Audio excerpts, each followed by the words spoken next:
প্রিয় মেঘালয়, কেমন আছেন? আশা করছি অনেক অনেক ভালো আছেন। আচ্ছা, আমি কতটা ভালো আছি জানতে চাইবেন না? থাক, আমি বলি।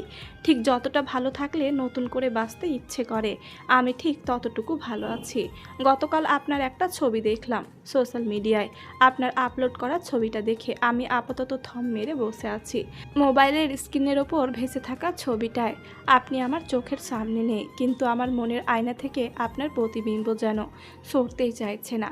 আপনি এত চোখ ধাঁধানো সুদর্শন হলেন কবে থেকে? আমি আপনাকে চোখে দেখার পর থেকে আর কাউকে দেখতে পাচ্ছি না যেন। আপনাকে ভালো লাগার হাজারটা কারণের মধ্যে একটা কারণ হচ্ছে আপনার সৌন্দর্য আর আপনার নজর কাড়া ব্যক্তিত্ব। আমি তো ভাবছি আমার আপনার প্রতি ভালো লাগা কখন জানি ভালোবাসায় রূপান্তরিত হয়ে যায়। আজকের মতো এটুকুই থাক। এটা কোনো অফিসিয়ালি ইমেল নয়। আপনার কাছে আমার প্রেমপত্র প্রেরণ করলাম। ভালো থাকবেন। ইতি, আপনাকে ভালোবেসে পৃথিবীর সবচেয়ে সুখী মেয়েটা। ইমেল পড়ার পর হতভম্ব হয়ে তাকিয়ে রইল মেঘালয়। সে ভেবেছিল অফিসিয়াল কোনো ডকুমেন্টস হবে, কিন্তু এ তো দেখছি পুরো দস্তর প্রেমপত্র। কিন্তু মেঘালয়ের মনে খটকা লাগছে, কারণ তার অফিসিয়াল ইমেল অ্যাকাউন্ট সবার কাছে উন্মুক্ত নয়। পরিবারের কিছু সংখ্যক মানুষ জানে, আর ভার্সিটির কর্তৃপক্ষ জানে। মেঘালয় ল্যাপটপ কোল থেকে নামিয়ে বিছানার ওপর রাখলো, তারপর কিছু একটা করলো। কাজ শেষ হতেই তড়িঘড়ি করে বের হয়ে গেল ঘর থেকে। রিনি সবেমাত্র গোসল সেরে বেরিয়েছে। ভেজা চুল কান ছুঁয়ে পিঠ বেয়ে নেমেছে। আয়নার সামনে দাঁড়িয়ে হেয়ার ড্রায়ার অন করে চুল শুকাচ্ছিল সে। হেয়ার ড্রায়ারের শব্দে ঘর ভরে আছে। ঠিক তখনই দরজার লক খোলার ক্ষীণ শব্দ। রিনি ভুরু কুঁচকালো। সে তো দরজা লক করেই ছিল। দরজা ঠেলে কেউ ভেতরে ঢুকলো। হেয়ার ড্রায়ারের শব্দের মাঝে রিনি আয়নায় চোখ তুলে দেখলো মেঘালয় এসেছে। মেঘালয় ধীরে ধীরে এগিয়েছে রিনির সামনে দাঁড়ালো। হেয়ার ড্রায়ারের গরম বাতাস এখন সরাসরি তার বুক ছুঁয়ে যাচ্ছে। মেঘালয় নিচু স্বরে বলল, হোয়াট ইজ দিস রিনি? তার হাতে একটা প্রিন্ট করা কাগজ, ভাঁজ করা, কিন্তু স্পষ্টত গুরুত্বপূর্ণ। রিনি সামান্য আতঙ্কিত বোধ করলো। হেয়ার ড্রায়ারটা বন্ধ হয়ে গেল। ঘরে হঠাৎ নিস্তব্ধতা ভর করলো। What are you talking about? Rini স্বাভাবিক থাকার চেষ্টা করলো। মেঘালয়ের চোখ স্থির। সে রিনির মুখের দিকে তাকিয়ে প্রশ্ন করলো, don't play smart, I am asking again, what is this? সে কাগজটা রিনির সামনে তুলে ধরল। রিনির বুকের ভেতর কাঁপন শুরু হলো। কাগজে চোখ রাখতে বুঝতে পারলো এটা একটা ইমেলের ফটোকপি। রিনি কাগজটার দিকে একবার তাকালো, তারপর ধীরে ধীরে চোখ তুলে সরাসরি মেঘালয়ের চোখে চোখ রাখলো। তার ঠোঁটের কোণে হালকা বাঁকা হাসি ফুটে উঠল। You tell me first, what do you think this is? মেঘালয়ের চোয়াল শক্ত হয়ে গেল। Rini, don't try to twist this. Rini hair ড্রায়ারটা ড্রেসিং টেবিলের ওপর রাখলো। দুই হাত বুকের সামনে ভাঁজ করে দাঁড়ালো। তার ভঙ্গিতে ভয় নেই, অস্বস্তি নেই, বরং আত্মবিশ্বাস ভরপুর। আমি কিছু টুইস্ট করছি না। তুমি আমার ঘরে ঢুকেছো বিনা অনুমতি নিয়ে, তারপর এসে জিজ্ঞেস করছো হোয়াট ইজ দিস? তুমি আগে বলো, তুমি এটা কোথায় পেলে? মেঘালয় এক মুহূর্তের জন্য থেমে গেল। তার চোখে বিরক্তির ছায়া স্পষ্ট হলো। তবুও বিরক্তিকে আপাতত এক পাশে রেখে রিনিকে জবাবে বলল, এটা আমার ইমেলে এসেছে। রিনির ভুরু সামান্য উঁচু হলো। তারপর মেঘালয়ের হাতের মুঠোয় থাকা কাগজটার দিকে তাকিয়ে বলল, ও তাই নাকি? তাহলে প্রশ্নটা আমায় কেন করছো? ইমেল তো তোমার কাছে এসেছে, তুমি পড়েছো, তুমি জানো কে পাঠিয়েছে? মেঘালয় এবার গলা সামান্য উঁচু করলো।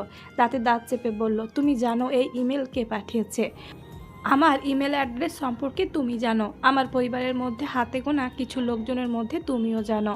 আমার সামনে মোটেও না জানার ভান করবে না। রিনি এক পা এগিয়ে এলো মেঘালয়ের সামনে, এতটাই কাছে যে দুজনের নিঃশ্বাস একে অন্যের গায়ে লাগছে। মেঘালয়ের অস্বস্তি হচ্ছে, বিধায় সে সামান্য পিছিয়ে যায়। রিনি এইটুকু দৃশ্য দেখে মলিন হেসে বলল, তুমি বলছো আমি পাঠিয়েছি? তাহলে তো তুমি জানোই ইমেল কেন পাঠানো হয়েছে। ঘরের ভেতর অদৃশ্য এক টানটান অবস্থা তৈরি হলো। মেঘালয় দাঁত চেপে বলল, তুমি আমাকে ফলো করছো? আমার অনুভূতি নিয়ে খেলতে তোমার লজ্জা হয় না রিনি? তুমি জানো না আমি কার জন্য এত বছর ধরে অপেক্ষা করছি? এই ধরনের ফান আমার ভালো লাগে না। রিনি হেসে ফেলল, ঠান্ডা ধারালো হাসি। আমার চোখের সামনে 12 ঘন্টা ঘুরঘুর করছো। তোমাকে ফলো করব কেন? তোমার অনুভূতি নিয়ে খেলার শখ আমার নেই। আর কান খুলে শুনে রাখো, আমি তোমার কাছে কোনো কিছু পাঠাইনি। আমার জিমেল অ্যাকাউন্ট এটা নয়। পারলে তুমি চেক করে দেখতে পারো। দেখো গিয়ে তোমার কোনো স্টুডেন্ট এই ধরনের উদ্ভট কাণ্ড ঘটিয়েছে। রিনি কথাগুলো শেষ করার পর পুরো ঘর জুড়ে নীরবতা ছেয়ে গেছে। মেঘালয়ের হাতে ধরা কাগজটা কুঁচকে গেল। রিনিকে আর ঘেটে দেখার কারণ পাচ্ছে না। কারণ রিনি যা বলছে আপাত দৃষ্টিতে তাই সত্যি মনে হচ্ছে। তাই সে চুপচাপ বের হয়ে গেল রিনির ঘর থেকে বের হয়ে মোবাইল ফোন হাতে নিয়ে সময় দেখল। বাংলাদেশে তখন সকাল শুরু হয়েছে। কাব্যের হোয়াটসঅ্যাপে কল করেছে মেঘালয়। কাব্য তখন সকালে নাস্তা খাচ্ছিল।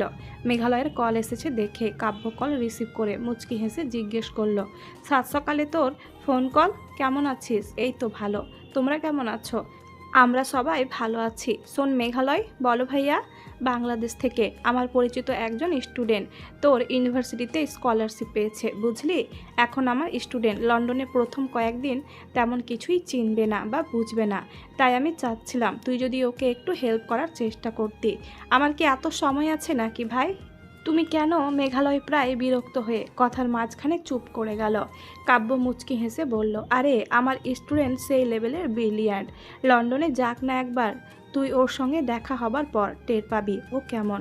কাব্যর কথা শুনে মেঘালয় সামান্য মুচকি হেসে বলল, ব্যাপার কি বলো তো? আমার তো মনে হচ্ছে তোমার কোনো স্টুডেন্ট নয়, বরং তোমার কোনো শালি আসবে লন্ডনে, আর তুমি ইনিয়ে বিনিয়ে তার সঙ্গে আমার বিয়ের ঘটকালি করবে।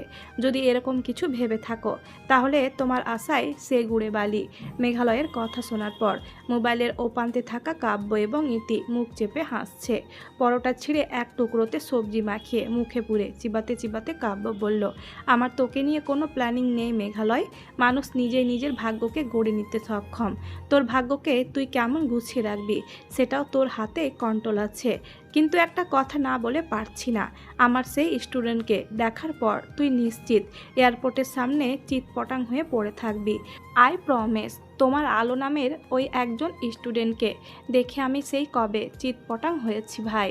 নতুন করে আর কাউকে দেখলে বোধহয় চিৎপটাং হবার সম্ভাবনা নেই আমার। ভারাক্রান্ত মনে কথাগুলো বলে মেঘালয় কল কেটে দিল। মনের আলিন্দে ফের দোলা লাগে। আলোর নামটা যতবার মস্তিষ্কে আসে ঠিক ততবারই হৃদয়ে প্রেম আনন্দিত হয়। ফিরে যেতে ইচ্ছে করে সে 8 বছর আগের আগস্টের 9 তারিখে। আলো শেষবারের মতো যখন গয়নাগুলো খুলে তার হাতে দিয়েছিল, ঠিক সেই মুহূর্তে ফিরে গিয়ে আলোকে শক্ত করে জড়িয়ে ধরে যদি বলতে পারতো, আলো তোমাকে আমি ভালোবাসি, বুঝলে? আমাকে ছেড়ে কোথাও যাবে না তুমি। যদি চলে যেতে চাও তবে সঙ্গে করে আমাকে নিয়ে যাও। আফসোস এই কথাগুলো বলতে পারেনি সেদিন, যার কারণে আজ এতগুলো বছর আলোবিহীন কাটিয়ে দিতে হচ্ছে। মাঝে মধ্যে মনে হয় আলোকে আর কখনো ফিরে পাবে না। আলোকে ফিরে পাওয়ার মিছে ভাবনা নিয়ে আর কতকাল বেঁচে থাকা যাবে কে জানে। তবে বেঁচে থাকতে হবে। তার বিশ্বাস আলো একদিন অবশ্যই ফিরে আসবে, কারণ মেঘালয়ের নিজের ভালোবাসার ওপর নিজের চেয়েও অধিক বিশ্বাস আছে। আলো একদিন না একদিন অবশ্যই তার ডাক্তার সাহেবের ভালোবাসা উপলব্ধি করবে, আর সেদিন অবশ্যই আলো ফিরে আসবে তার মেঘালয়ের কাছে, তার ডাক্তার সাহেবের কাছে। এত কিছুর মধ্যে মেঘালয় বেমালুম ভুলে গেল সে অচেনা ইমেল অ্যাকাউন্টের কথা, অথচ সে কাব্যকে কল করেছিল এই ব্যাপারটা নিয়ে আলাপ করার জন্য। মেঘালয় মোবাইলটা নিয়ে ঘরে ঢুকলো, তারপর ল্যাপটপ কোলে নিয়ে বেশ কিছুক্ষণ টাইপিং করলো। অবশেষে টাইপিং শেষ হবার পর সেন্ড করলো সে অচেনা ইমেল অ্যাকাউন্টে। মেঘালয় অপেক্ষা করতে লাগলো ফিরতি জবাব কি আসে তা জানার জন্য। আলো আজ ভীষণ ব্যস্ত। হসপিটালে ডিউটি শেষ করে বাসায় ফিরতে ফিরতে প্রায় রাত 10টা বাজলো। বাসায় ফেরার পর সিতারা বেগম আলোর খাবার বেড়ে রাখলেন টেবিলের ওপর। আলো কোনো মতে হাত মুখ ধুয়ে এসে খেতে বসলো। লাল শাক ভাজা, ইলিশ মাছ ভুনা আর পাতলা মসুর ডাল দিয়ে পেট পুরে খাবার খেয়ে শেষ করলো। খাবার শেষ করার পর বেসিন থেকে হাত মুখ ধুয়েছে তার আম্মার কাছ থেকে বিদায় নিয়ে সোজা চলে গেল তার ঘরে ঢুকে দরজা বন্ধ করলো। তারপর ঘরের লাইট অফ করার আগে তার মোবাইল এবং ল্যাপটপ খাটের ওপরে রেখে লাইট অফ করে বিছানায় বসলো। ল্যাপটপ অন করে ইমেল চেক করতেই দেখতে পেল একটা ইমেল এসেছে। আলোর ঠোঁটের কোণে হাসি ফুটে উঠেছে। গতকাল থেকে এই অপেক্ষায় ছিল সে। ইমেল ওপেন করে পড়তে শুরু করলো। এক একটি শব্দ পড়ার পর আলো হাসতে হাসতে হেলে দুলে পড়ছে বারবার। কেউ যদি দেখতে পেত আলো একা একা হাসছে তাহলে নিশ্চিত সবাই আলোকে পাগল ভাবত। প্রিয় অপ্রিয় কোনটা লিখব আমার জানা নেই। পত্রের শুরুতে শুধু এইটুকু বলতে বাধ্য হচ্ছি যে আধুনিক যুগে এসে কেউ ইমেলে অজানা অচেনা এক ব্যক্তিকে প্রেমপত্র প্রেরণ করতে পারে, তা আমি আজই দেখলাম। আপনাকে আমি চিনি না, জানি না। আপনি হয়তো আমাকে চেনেন, অথবা আপনি আমার কাছের কেউ। আপনি আমার অচেনা কেউ হলে আপনি আমার ইমেল আইডি সম্পর্কে জানতেন না। আপনি যদি আমাকে নিয়ে ফান করতে চাইছেন, তাহলে সরি টু সে আপনি ভুল মানুষের সঙ্গে পাঙ্গা নিতে এসেছেন। আপনি ভবিষ্যতে আর কোনো দিন আমাকে এই ধরনের ইমেল পাঠাবেন না। আর যদি দুঃসাহস করেন, তাহলে আপনার নামে আমি সাইবার মামলা করব। আমাকে উত্ত্যক্ত করার চেষ্টা করবেন না। আপনাকে উপদেশ দিচ্ছি না, লাস্ট ওয়ার্নিং দিচ্ছি আপনাকে। ইতি ডাক্তার মেঘালয়। ইমতিয়াজ আহমেদ এতটুকু পড়ে আলো হাসছে। তার ডাক্তার সাহেব বরাবরই আগের মতোই আছে। যারা তাকে বিরক্ত করে তাদের সঙ্গে কাটকাট কথা বলবে, আর যারা তার কাছের মানুষ তাদের সঙ্গে এমন করে কথা বলবে যেন মিষ্টি বিলি করছে। আলো ফের কিছু লিখলো মেঘালয়ের উদ্দেশ্যে, তারপর আবারও ইমেল সেন্ড করলো। আশা করা যায় এইবারের ইমেল পড়ার পর ডাক্তার সাহেব তার নামে সত্যি সত্যি গ্রেপ্তারি পরোয়ানা জারি করবে। অবশ্য আলো তার ডাক্তার সাহেবের কাছে আত্মসমর্পণ করার জন্য সদা প্রস্তুত আছে।